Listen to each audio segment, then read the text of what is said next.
Hondamente apegados a la vida familiar y comunitaria, los judíos repartían los días alrededor de la celebración de sus fiestas como el Sabbat, o ceremonias familiares como la de la circuncisión.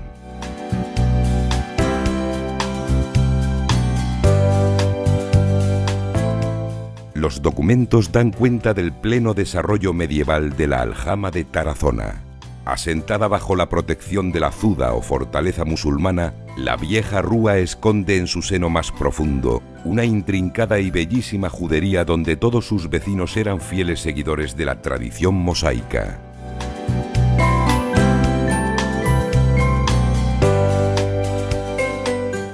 Entre callejones estrechos y pasadizos misteriosos, por las mismas calles de leyenda que recuerdan a los hermanos Becker, Gustavo Adolfo y Valeriano, discurre un recorrido recóndito y secreto por el corazón de la judería vieja, y entre sus calles, su rica cocina judía, tan tradicional, tan actual y siempre tan impactante.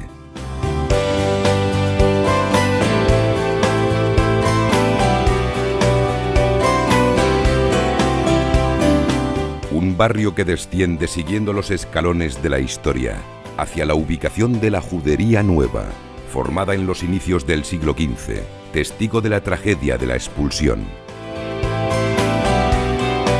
y cuya visita es necesario complementar con otros testimonios del esplendor de la ciudad en siglos sucesivos, como el impresionante friso del cortejo triunfal de Carlos V en la fachada del ayuntamiento o su majestuosa catedral.